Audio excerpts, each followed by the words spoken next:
Masih di Sapa Indonesia Malam bersama saya Friska Clarissa. Anak korban penembakan terhadap bos rental sekaligus saksi Agam Muhammad menyebut peran ketiga anggota TNI AL terungkap saat pemeriksaan 5 jam oleh Puspomal. Dalam kasus penembakan bos rental mobil, LPSK menyebut siap mendampingi dan menuntut restitusi dari korban. Kapolda Banten memutasi Kapolsek Cinangka, AKP Asep Iwan Kurniawan bersama 2 anggotanya dalam kasus penembakan bos rental mobil. Dalam surat telegram, Kapolsek Cinangka, AKP Asep Iwan dimutasi ke Yanma Polda Banten untuk pemeriksaan etik oleh Propam Polda Banten. Kapolsek Cinangka dinilai lalai karena tidak memberikan pendampingan kepada bos rental mobil saat melapor ke Polsek.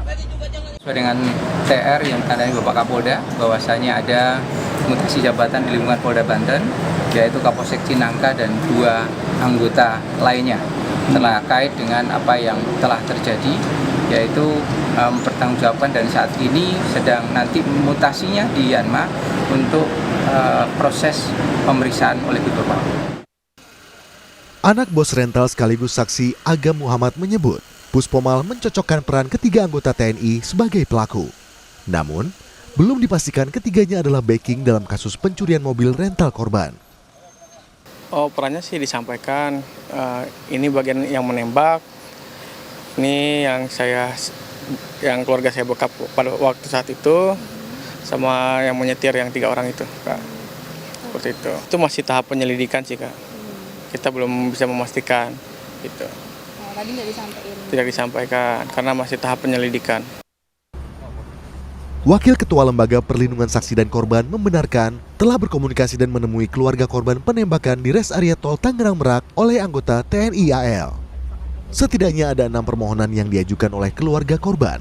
Salah satunya adalah pendampingan selama menjalani proses hukum dan ganti rugi terhadap korban penembakan di res area. Beberapa waktu yang lalu kami sudah kontak-kontakan kepada keluarga korban dan korban ya. Nah, keluarga korban ya, terus kemudian mau janjian, cuman keluarga korban menyampaikan akan ke LPSK, cuman karena terhalang ya akhirnya LPSK menjemput bola. Kami pergi ke keluarga korban, menemui keluarga korban dan sudah ada 6 permohonan yang disampaikan kepada LPSK. Nah, untuk yang sudah mengajukan ini, mereka mengajukan terkait dengan permohonan pendampingan. Terus kemudian juga ada keluarga korban ini mengajukan untuk restitusi terhadap keluarga atau bapaknya yang meninggal dunia. Penggunaan senjata anggota TNI AL yang menembak bos rental mobil menjadi sorotan. Sebelumnya, Panglima Koarmada Laksmana Madya TNI Denny Hendrata menyebut senjata yang digunakan pelaku bukanlah rakitan.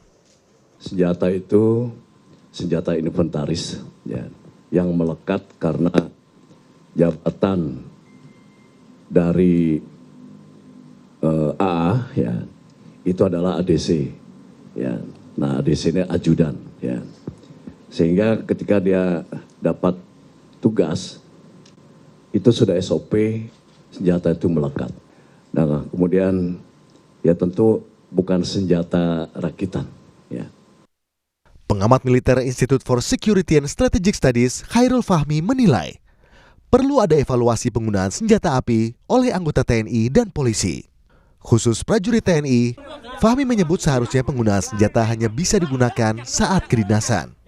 Namun penggunaan senjata api tersebut saya kira harus dikendalikan dengan ketat, terutama dalam situasi di luar kedinasan. Dalam hal ini senjata api personel militer ya seharusnya hanya digunakan dalam konteks kedinasan, yang artinya itu harus atas izin dan atau perintah atasan dengan pembatasan ruang dan waktu yang jelas. Sementara polisi, karena penggunaan senjata api itu lekat dengan peran dan fungsinya sebagai penegak hukum dan pelindung masyarakat, harus dipastikan bahwa mereka selalu mengikuti prosedur yang jelas dan proporsional dalam tahapan penggunaannya. Berkaca pada kasus penembakan bos rental mobil, pihak terkait dituntut untuk membuat solusi terkait untuk semua kalangan. Salah satunya terkait prosedur penggunaan senjata api yang seringkali justru menjadikan rakyat sebagai sasaran tembak. Tim Liputan, Kompas TV.